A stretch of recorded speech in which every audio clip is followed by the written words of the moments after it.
नमस्कार साथियों, मैं विवेक दलीला। भव्य एजुकेशन चैनल में बाल विकास एवं शिक्षण शास्त्र की कक्षा 4 में आप सभी का स्वागत करता हूं। हमारा आज का टॉपिक है बाल विकास, अर्थ परिभाषा, मनोविज्ञान का विकास क्रम, शिक्षा मनोविज्ञान से उसका संबंध। अपनी कक्षा को शुरू करने से पूर्व आप सभी से मेरा निवेदन है, यदि मेरे वीडियो को अभी तक आपने सब्सक्राइब ना किया हो मेरे चैनल को, तो उसे सब्सक्राइब करें। वीडियो को पसंद आए तो लाइक अवश्य करें। जो भी आपकी क्वेरी है उसे कमेंट बॉक्स में मुझे कमेंट करें, मैं उसका उत्तर जरूर दूंगा। अगर आप कोई टॉपिक पे वीडियो चाहते हैं जो आपको अभी तक समझ में ना आ रहा हो, तो वो भी आप कमेंट बॉक्स में मुझे लिख के भेज सकते हैं। मैं उस पर भी वीडियो बना करके आपकी उस समस्या को दूर करने का प्रयास करूंगा। मेरा चैनल अपने साथियों में शेयर करें जो भी सीटीईटी, यूपीटीईटी 2026 की परीक्षा की तैयारी कर रहे हैं। आइए अपनी अगली स्लाइड पे आते हैं और टॉपिक को शुरू करते हैं। देखिए, बाल विकास हमारा सबसे पहला टॉपिक है आज की कक्षा में। अगर हम देखें तो इस पाठ्यक्रम का, तो इसको बहुत ध्यान से हम देखेंगे।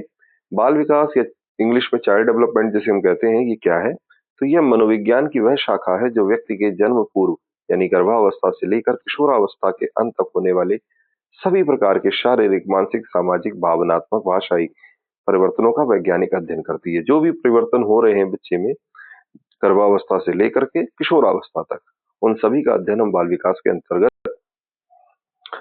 अब आगे क्या कहता है? जिसके अंतर्गत विकास के विभिन्न चरणों प्रसव पूर्व, शैशवावस्था, बाल्यावस्था, किशोरावस्था में होने वाले गुणात्मक मात्रात्मक बदलावों को समझा जाता है, ताकि बच्चे का सर्वांगीण विकास सुनिश्चित किया जा सके और उसे उचित मार्गदर्शन मिल सके। तो यहाँ पे हम ध्यान रखेंगे कि प्रसव पूर्व से ये शुरू होता है और कहाँ पे खत्म होता है? किशोरावस्था में। तो बाल विकास का जो शुरुआत है वो प्रसव पूर्व से है और इसकी जो सीमा है वो सीमा क्या कही जाती है? किशोरावस्था। तो हम ध्यान रखेंगे बाल विकास की सीमा है अध्ययन की किशोरावस्था। इसके बाद का अध्ययन बाल विकास के अध्ययन क्षेत्र में नहीं आता, इस अवस्था के बाद का। और बाल विकास का अध्ययन की शुरुआत कहाँ से होती है? तो प्रसव पूर्व से हो जाती है। अब कुछ इसकी डेफिनेशन हम ध्यान में देखते हैं, क्रो एवं क्रो। बाल मनोविज्ञान वह वैज्ञानिक अध्ययन है जो व्यक्ति के विकास का अध्ययन गर्भ काल के प्रारंभ से किशोरावस्था की प्रारंभिक अवस्था तक करता है। तो वही जो मैंने बताया कि बाल विकास की जो अध्ययन सीमा है वो किशोरावस्था, यानी इसके आगे का अध्ययन बाल विकास के विषय क्षेत्र में नहीं आएगा। और इसकी शुरुआत कहाँ से होगी? प्रसव पूर्व से होगी। अब हमने अपने पिछले टॉपिक में, जो पिछला वीडियो आप उसको ध्यान से देखिएगा, तो उसमें मैंने ये चीज आपको बताई है कि जो विकास की विभिन्न अवस्थाएं हैं उनका आयु वर्ग क्या होता है, अलग अलग मनोवैज्ञानिकों के आधार पर भी बताई है और पिछली परीक्षाओं में आए प्रश्नों के विश्लेषण भी मैंने उस वीडियो में किया है। तो अगर आपने उसे ना देखा हो तो उसको अवश्य देखें। एलिजाबेथ हरलॉक की दूसरी परिभाषा है, बाल विकास मनोविज्ञान की वह शाखा है जो गर्भाधान से लेकर मृत्यु पर्यंत होने वाले मानव के विकास की विभिन्न अवस्था में होने वाले परिवर्तनों का अध्ययन करती है। अब आगे हम देखते हैं कि बाल विकास को शिक्षा मनोविज्ञान के रूप में भी जानते हैं। तो हम अगर शिक्षा मनोविज्ञान के रूप में जब उसको बात करते हैं, तो शिक्षा और मनोविज्ञान के अर्थ को भी हमें समझना आवश्यक है। अगली स्लाइड पे चलते हैं। देखिए, मनोविज्ञान जो है, यहाँ से जब हम आगे इसकी प्रक्रिया पे बढ़ेंगे तो ये हमारे लिए बहुत महत्वपूर्ण टॉपिक हो जाता है, क्योंकि इससे काफी प्रश्न आते हैं। बाल विकास अपने आप में सिर्फ एक उसका भाग है मनोविज्ञान का, उसकी एक शाखा है। तो मनोविज्ञान को हमें समझना होगा। मनोविज्ञान की जो उत्पत्ति हुई वो दर्शन शास्त्र से हुई। सबसे पहले दार्शनिकों ने जो है सभी विषय क्षेत्रों की समस्याओं पर अध्ययन किए, फिर धीमे धीमे उसे मनोविज्ञान ने अपने आप को दर्शन शास्त्र से अलग किया। देखिए, मनोविज्ञान की परिभाषा अगर हम कहना चाहें तो क्या कहेंगे? प्राणियों के व्यवहार एवं मानसिक तथा दैहिक प्रक्रियाओं के अध्ययन का विधायक विज्ञान है। अब यहाँ पर हमें ध्यान देना है कि प्राणियों से हमारा क्या तात्पर्य है। तो देखिए, याद रखिएगा, जब बात की जाएगी प्राणी की, तो प्राणी से तात्पर्य क्या हो जाएगा कि प्राणी में मनुष्य भी आएंगे और प्राणी में जीव जंतु यानी पशु पक्षी भी आ जाएंगे। ठीक है, ये आपको ध्यान रखना है कि अगर जब प्राणियों की बात कर रहा है तो प्राणी में मनुष्य है, पशु पक्षी भी हैं, और इन सभी का अध्ययन किया जाता है किसमें? मनोविज्ञान में। यहाँ से बाल विकास और या शिक्षा मनोविज्ञान का अंतर शुरू हो जाता है, क्योंकि जो मनोविज्ञान है ये मनुष्य का भी अध्ययन करता है, पशु पक्षियों के भी मनोविज्ञान का अध्ययन कर रहा है, उनके भी मन का अध्ययन कर रहा है, व्यवहार का अध्ययन कर रहा है, दैहिक प्रक्रियाओं का अध्ययन कर रहा है। लेकिन जब हम बाल विकास की बात करेंगे तो वो केवल किसका अध्ययन करता है? बालक का। और कब से कब तक करता है ये भी बताइए जरा मुझे, जो मैंने बताया था आपको। बालक का अध्ययन करेगा और गर्भावस्था काल या प्रसव पूर्व से लेकर के किशोरावस्था तक की अवस्था तक वह अध्ययन करेगा। कौन अध्ययन करेगा? बाल विकास। बाल विकास, ठीक है। तो ये बात आपको समझ में आई? ठीक, ओके। अब हम आगे बढ़ते हैं। देखिए, तो मनोविज्ञान में आपने समझ लिया कि प्राणियों से क्या तात्पर्य है, तो ये आपका क्लियर हुआ। अब प्राणियों के बाद हम बात करते हैं कि प्राणियों के व्यवहार, मानसिक और दैहिक प्रक्रियाओं का अध्ययन मनोविज्ञान के अंतर्गत किया जाता है। अब एक टॉपिक आता है विधायक विज्ञान। तो आपको याद रखना है कि मनोविज्ञान एक विधायक विज्ञान है। विधायक विज्ञान क्या होता है? विज्ञान का वह क्षेत्र जिसमें अध्ययन विषय वस्तु का जब हम कोई भी ऐसी विषय वस्तु जिसका भी अध्ययन किया जाना है, उसका अध्ययन हम वास्तविक परिस्थिति में करते हैं और उसमें जो भी प्रयोग परीक्षण आते हैं, वो परिणाम वस्तुनिष्ठ, सार्वभौमिक और प्रामाणिक होते हैं। तो इस तरह का जो विज्ञान होता है, उसे हम विधायक विज्ञान कहते हैं। चूंकि मनोविज्ञान में भी प्राणी का अध्ययन उसी रूप में किया जाता है, जिस रूप में वह है, वैज्ञानिक विधि का प्रयोग किया जाता है और जो इसके परिणाम होते हैं, वो वस्तुनिष्ठ, सार्वभौमिक और प्रामाणिक होते हैं। इसीलिए इसे विधायक विज्ञान कहा जाता है। तो आप ये ध्यान रखेंगे कि मनोविज्ञान एक विधायक विज्ञान है। विधायक को आप और किस रूप में कह सकते हैं? तो आप कह सकते हैं कि ये पॉजिटिव साइंस है इंग्लिश में, या हम कह सकते हैं सकारात्मक विज्ञान है। तो इस रूप में आप इसे ध्यान रखेंगे कि मनोविज्ञान एक विधायक विज्ञान है जिसमें प्राणियों के व्यवहार, मानसिक तथा दैहिक प्रक्रियाओं का अध्ययन किया जाता है। तो अब इसमें प्राणियों की शब्द जब हम बात करेंगे तो इसमें मानव व्यवहार के साथ साथ पशु पक्षियों के व्यवहार का अध्ययन भी सम्मिलित है। अब इसके शाब्दिक अर्थ में जाते हैं। तो मनोविज्ञान अंग्रेजी शब्द साइकोलॉजी, जिसे अंग्रेजी में साइकोलॉजी कहते हैं, लैटिन टर्म या लैटिन शब्द जो है, यूनानी शब्द किससे बना है? साइको धन लोगस। दो शब्दों से मिलकर बना है साइको धन लोगस। लैटिन शब्द याद रखिएगा कि मनोविज्ञान लैटिन टर्म साइको धन लोगस से बना है, जिसमें साइके का अर्थ क्या होता है? तो साइके का अर्थ होता है आत्मा और लोगस का अर्थ क्या होता है? अध्ययन। तो मनोविज्ञान का शाब्दिक अर्थ क्या हुआ? आत्मा के अध्ययन का विज्ञान। तो आप ये बात ध्यान रखेंगे कि मनोविज्ञान का शाब्दिक अर्थ है आत्मा के अध्ययन का विज्ञान। विधायक विज्ञान क्या होता है, ये मैंने आपको बता दिया है। अब अगली स्लाइड में चलते हैं। अगली स्लाइड में देखते हैं कि मनोविज्ञान के विकास के चरण। तो ध्यान रखेंगे कि मनोविज्ञान दर्शन शास्त्र से अलग हुआ लगभग 16वीं शताब्दी में, और उस स्थिति में आपने ये ध्यान रखा कि मनोविज्ञान का शाब्दिक अर्थ लैटिन टर्म, क्योंकि लैटिन यहाँ पे यूनानी शब्द हम कह सकते हैं या ग्रीक कह सकते हैं, किस रूप में आता है कि साइके धन लोगस। साइके मतलब आत्मा, लोगस माने अध्ययन, आत्मा का अध्ययन का विज्ञान। कैसा विज्ञान है? विधायक विज्ञान है, जिसमें पशु पक्षी का भी अध्ययन है, मानव व्यवहार का भी अध्ययन है। इसलिए उसे कंबाइंडली हमने क्या कहा? प्राणी के व्यवहार का अध्ययन, दैहिक और मानसिक प्रक्रियाओं का अध्ययन का विज्ञान मनोविज्ञान है। अब इसमें सबसे पहला जो मनोविज्ञान के विकास चरण में मनोविज्ञान ने अपनी शुरुआत की, तो सबसे पहले आया आत्मा का विज्ञान। पहले जब मनोविज्ञान दर्शन शास्त्र से अलग हुआ, तो उसे आत्मा का विज्ञान माना जाता था। जो लोग इसे आत्मा का विज्ञान मानते थे, निश्चित तौर पे चूंकि दर्शन से अलग हुआ था, तो वो प्योर दार्शनिक थे आपके। तो विशुद्ध दार्शनिक के रूप में वो विचारक कौन थे? प्लेटो, अरस्तु, डेकार्टे, और वही जो 16वीं शताब्दी मैंने आपसे बताया। अगला देखिए, जब विकास का क्रम बढ़ा, तो मन मस्तिष्क का विज्ञान, साइंस ऑफ माइंड, मनोविज्ञान को दूसरे चरण में क्या कहा गया? मन का विज्ञान। आत्मा का विज्ञान क्यों नकारा गया? क्योंकि आत्मा, जब हम बात करते हैं कि प्रमाणिक चाहिए हमको, हमको अध्ययन कैसे होने चाहिए? वस्तुनिष्ठ होने चाहिए। तो आत्मा पर कोई भी अध्ययन वस्तुनिष्ठ हम कैसे करेंगे? प्रमाणिक कैसे करेंगे? प्रमाणिक करने के लिए हमें उसके ऊपर टेस्ट रीटेस्ट करना होगा, वो भी पॉसिबल नहीं है। आत्मा का स्वरूप क्लियर नहीं है, उसकी व्याख्या नहीं हो पा रही है सही से। तो इसलिए आत्मा के विज्ञान को नकारा गया और अगले चरण पे हम आए मन या मस्तिष्क के विज्ञान पे। तो जो भी कुछ और विचारक थे, उन्होंने कहा कि नहीं भाई, ये आत्मा का विज्ञान नहीं है, ये मन या मस्तिष्क का विज्ञान है। ऐसा कहने वाले कौन थे? वो संरचनावादी और प्रकार्यवादी थे। एक बात याद रखिएगा, संरचनावादी और प्रकार्यवादी ने मनोविज्ञान को किस रूप में स्वीकार किया? तो याद रखेंगे, मन के विज्ञान के रूप में। यह आंसर आप, एक प्रश्न आपका बन सकता है। अब इन स्कूलों में कौन विचारक थे? तो पोम्पोनाजी, लीबनिज, हॉब्स, लॉक, कांट, ये जो विचारक थे, इन्होंने इसको मन या मस्तिष्क का विज्ञान माना, और ये 17वीं शताब्दी के आसपास की बात है। ठीक है, तो एक चीज आपने ये जान ली। अब आते हैं तीसरे, जब इसको भी नकारा गया, क्योंकि मन का स्वरूप, मन की व्याख्या, मन का अर्थ, ये अपने आप में क्लियर नहीं है। मन तो बहुत आपका विचरण करता है। ठीक है, मन की गति भी निश्चित में सबसे तेज मानी जाती है। तो अस्थिरता के इस तत्व पर चूंकि अध्ययन का कहीं ना कहीं प्रमाणिक नहीं हो सकते थे, इसलिए अगले रूप में हम लोग जो है इसमें आए अध्ययन के लिए। तो विचारकों ने क्या कहा कि नहीं भाई, मन का विज्ञान नहीं है। किन्होंने ऐसा ऐसा कहा? विलियम जेम्स हैं, वोंट हैं जर्मनी के, जेम्स सल्ली हैं, वाइस हैं। इन विचारकों ने कहा कि मनोविज्ञान चेतना का विज्ञान है। अब जब हम चेतना की बात करते हैं, तो हमें यहाँ पर ध्यान रखना है कि मन के 3 स्तर हैं। मन के 3 स्तर हैं। सबसे पहला स्तर क्या होता है मन का? तो हमें याद रखना है कि मन के 3 स्तर में सबसे ऊपर हमारा आता है चेतन। फिर उसके बाद हमारा अगला कौन-सा आता है? अवचेतन। अगला कौन-सा आता है? अवचेतन। इसके बाद लास्ट आता है अचेतन। तो हमें ध्यान रखना है कि इस मन का सर्वाधिक हिस्सा जो है वो अचेतन के पास रहता है और जो हिस्सा हमें दिखता है वो चेतन होता है। तो जो चेतना का विज्ञान कहा गया उन्होंने केवल मन के एक हिस्से की बात की, बाकी 2 हिस्से तो छूट रहे हैं। तो इसलिए उन्होंने चेतन व्यवहार का तो अध्ययन किया पर उसके कारणों का अध्ययन नहीं किया। तो इस रूप में इस विचार को भी नकारा गया चेतना के विज्ञान को। और ये चेतना का विज्ञान जो है ये 19वीं शताब्दी के आसपास की बात है।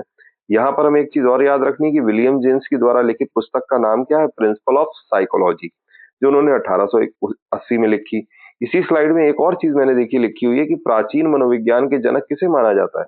तो अरस्तु को माना जाता है। याद रखेंगे कि जो वर्तमान मनोविज्ञान का जनक माना जाता है या आधुनिक मनोविज्ञान का जनक माना जाता है वो विलियम वुंट को माना जाता है। विलियम वुंट जो कि जर्मनी के विचारक थे, इनको क्यों माना जाता है? क्योंकि उन्होंने मनोविज्ञान की सबसे पहली प्रयोगशाला स्थापित करके मनोविज्ञान के जो आपके शुरुआती व्यवस्थित अध्ययन थे वो प्रारंभ कराए। या प्रयोगशाला मनोविज्ञान का जनक भी इनको माना जाता है। तो आप ये याद रखेंगे कि अगर प्राचीन मनोविज्ञान के जनक की बात आएगी तो अरस्तु है, क्योंकि दर्शन शास्त्र मनोविज्ञान को अलग करने में इनका बहुत बड़ा योगदान रहा। ठीक। और अगर हम कहेंगे आधुनिक मनोविज्ञान के जनक या प्रयोगशालाई मनोविज्ञान के जनक तो वो विलियम वुंट कहलाएंगे। तो याद रखेंगे इस चीज को। लेकिन प्रिंसिपल ऑफ साइकोलॉजी किताब किसने लिखी? तो वो विलियम जेम्स ने लिखी। तो ये आपके कुछ प्रश्न हो गए जो इससे निकल सकते हैं स्लाइड से, वो आप ध्यान रखेंगे। अगले हम लोग आते हैं चौथे नंबर पे। फिर विचारकों ने जब विचार किया, जैसा कि मैंने आपको बताया था कि मन के 3 स्तर हो गए, चेतन, अवचेतन, अचेतन। हम चेतन को तो देख रहे हैं पर चेतन के कारण जो कि अचेतन या अवचेतन में छुपे हुए हैं उन पर हम ध्यान नहीं दे रहे हैं। तो इसलिए उन तीनों का ही अध्ययन अगर हम किसी रूप में करना चाहें तो वो सबसे अच्छा तरीका था कि हम व्यक्ति के व्यवहार का अध्ययन करें। तो आज मनोविज्ञान को मुख्य रूप से जीव जंतुओं मनुष्यों के अवलोकन युग व्यवहार का विज्ञान माना जाता है।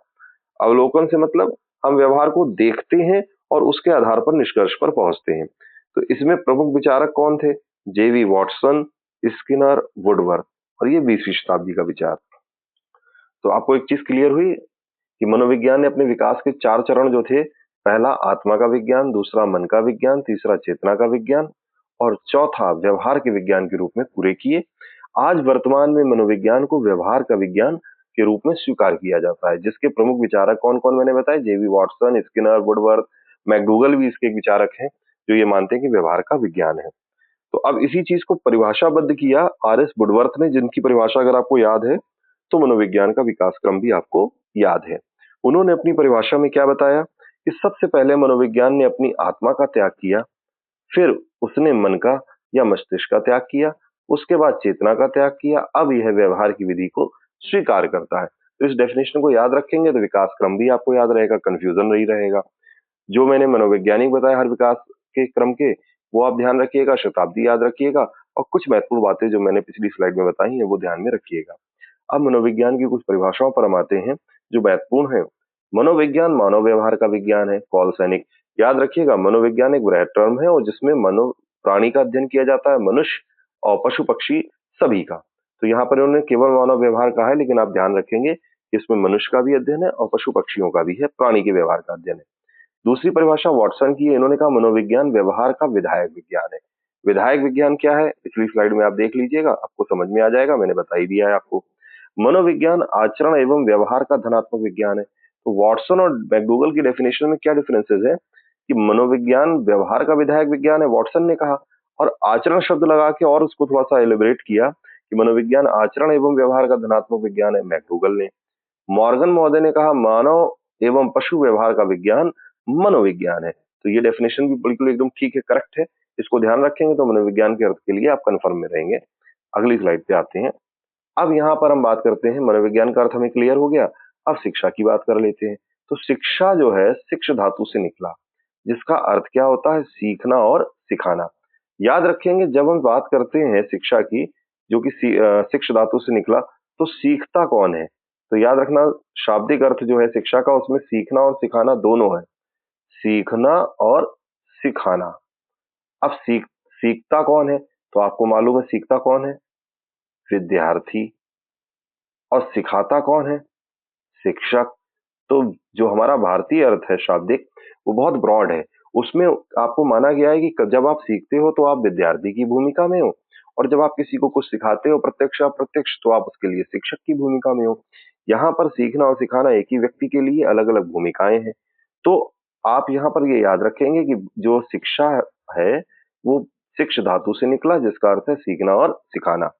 ठीक, और ये भूमिकाएं हैं जो परिस्थिति के अनुसार बदलती रहती हैं। जैसे आज मैं इस वीडियो में आपके लिए शिक्षक की भूमिका निभा रहा हूँ, और कभी आपके किसी व्यवहार से मैं कुछ सीखता हूँ तो आप मेरे लिए शिक्षक हो जाएंगे। फिर इंग्लिश टर्म जो एजुकेशन है, ये लैटिन टर्म से बना है एजुकेटम। ध्यान रखेंगे, एजुकेटम खुद दो शब्दों से मिलकर बना है, ई और प्लस ड्यूको। यहाँ ई का अर्थ क्या है? आउट ऑफ, और ड्यूको का अर्थ क्या है? To lead forth. Out of का मतलब बाहर, और लीड फोर मतलब आगे की ओर, अंदर से बाहर की ओर। तो शिक्षा का जो शाब्दिक अर्थ है वो क्या है? आउट ऑफ, अंदर से, टू लीड फोर्थ, बाहर की ओर, आंतरिक शक्तियों का विकास। अगर हम शिक्षा के शाब्दिक अर्थ की बात अंग्रेजी टर्म में करेंगे तो वो सीधे सीधे कहता है कि शिक्षा का अर्थ है जो बालक के अंदर जन्मजात शक्तियां हैं उनका सर्वाधिक या सर्वांगीण विकास करना। ठीक है, अब उसी अर्थ में इसकी डेफिनेशन मिल जाती है अगर हम हिंदी और अंग्रेजी दोनों अर्थों के शाब्दिक अर्थों को जोड़ दें, कि शिक्षा आजीवन चलने वाली स्वोद्देश्य प्रक्रिया है जिसके द्वारा बालक की अंतर्निहित शक्तियों का सर्वोत्तम सर्वांगीण विकास किया जाता है, जिससे उसके व्यवहार का परिमार्जन होता है ताकि वह राष्ट्र के निर्माण के निमित्त उत्तम नागरिक बन सके। तो जो हिंदी अर्थ है वो सीखना सिखाना जब बात करता है तो वृहद अर्थ में बात करता है, तो आजीवन चलने वाली इस प्रक्रिया स्वोद्देश्य। इंग्लिश अर्थ में हम जानते हैं कैसे करता है, अंतर्निहित शक्तियों का सर्वोत्तम और सर्वांगीण विकास करता है। ये सब करा क्यों जाता है? ताकि वह व्यवहार का उसका परिमार्जन हो, शोधन हो, शुद्धिकरण हो, और वह अपने राष्ट्र के निर्माण के लिए उत्तम नागरिक बन सके। अब मनोविज्ञान आपने समझ लिया कि मनोविज्ञान क्या है? व्यवहार का अध्ययन। शिक्षा क्या है? व्यवहार का परिमार्जन। जब इन दोनों चीजों को हम जोड़ देते हैं तो क्या निकल करके आता है? शिक्षा मनोविज्ञान, या जिसे हम बाल विकास के रूप में भी जानते हैं। तो बाल विकास से शिक्षा मनोविज्ञान में क्या किया जाता है? बालक के व्यवहार के अध्ययन द्वारा उसके व्यवहार के परिमार्जन की प्रक्रिया। अब ये क्या है? जैसे कि एक हम एग्जांपल ले लेते हैं कि एक बच्चा क्लास में शोर मचा रहा है, तो आपने क्या किया? उसको डांट दिया, डपट दिया। तो शोर मचाना उसका व्यवहार है, डपट देना आपका जो है अनुक्रिया है उसके प्रति। लेकिन यहाँ पर आपने ये नहीं ध्यान दिया कि वो बच्चा जो है आपके कक्षा में क्यों ध्यान नहीं दे रहा है।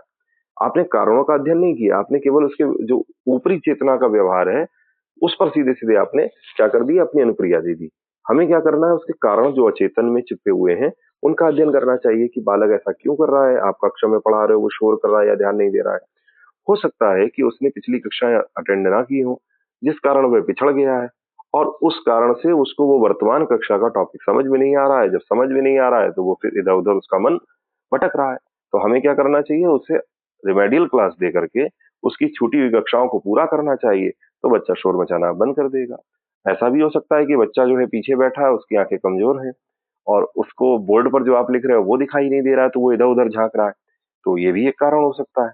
ठीक ऐसा भी हो सकता है कि आपके द्वारा पढ़ाई गई सामग्री उसको समझ में नहीं आती है, तो आपको अपनी शिक्षण विधि में परिवर्तन करना चाहिए। तो जैसा कारण वैसा उपचार। कोई बच्चे को बुखार है, बुखार, तो मैं बता रहा था कि जैसे किसी बच्चे को बुखार है, अब बुखार को मैं आपने सीधे से पैरासिटामोल दे दी, पर बुखार का कारण तो देखा ही नहीं। मलेरिया है, टाइफाइड है, या वायरल है, किस तरह का बुखार है? जैसा बुखार वैसा उपचार। तो यही वो कहता है कि मनोविज्ञान बताता है कि क्या कारण है व्यवहार के, और शिक्षा कहता है कि उस कारण के आधार पर क्या उपचार करना चाहिए। अब आपको समझ में आ गया होगा कि बाल विकास में या शिक्षा मनोविज्ञान में हमें किस तरह से काम करना है, या ये हमें क्यों पढ़ाया जाता है। तो अब एक हम डेफिनेशन ले लेते हैं शिक्षा मनोविज्ञान की। मनोविज्ञान के सिद्धांतों परिणामों का शिक्षा के क्षेत्र में अनुप्रयोग शिक्षा मनोविज्ञान है। किसने कहा? पॉल सेरिक महोदय ने। अगली स्लाइड पे आते हैं। तो अगली स्लाइड पे यानी कि अगली वीडियो में हम जो पढ़ने वाले टॉपिक हैं वो क्या है? मनोविज्ञान के प्रमुख संप्रदाय। देखिए, संप्रदाय क्या है? विचारक है जिन्होंने, जब मनोविज्ञान अलग हुआ दर्शन शास्त्र से, तो उन्होंने जैसे जैसे मनोविज्ञान ने अपने आप को व्यवस्थित किया तो किस किस रूप में विचारक आए, उनका जो एक समूह था वो जिस मत पे सहमत था वो वाद कहलाए या संप्रदाय कहलाए।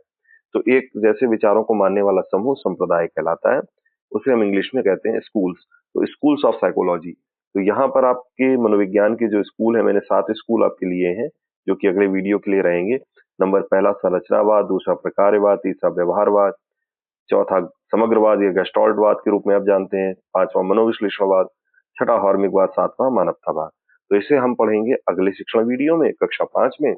आप सभी से मेरा निवेदन है कि मेरे चैनल को लाइक करें, कमेंट अवश्य करें, शेयर करें और सब्सक्राइब अगर ना किया हो तो जरूर कर लें और अपने साथियों को भी प्रेरित करें।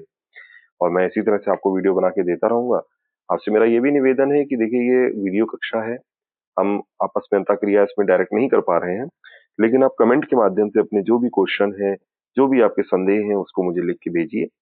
मेरा प्रयास रहेगा कि मैं कमेंट या वीडियोस के माध्यम से आपके उन संदेह को दूर करूंगा। तो आप सभी से मेरा निवेदन है पुनः, अगर चैनल को सब्सक्राइब ना किया हो तो सब्सक्राइब कर लें, अपने साथियों को शेयर अवश्य करें, लाइक अवश्य करें। धन्यवाद।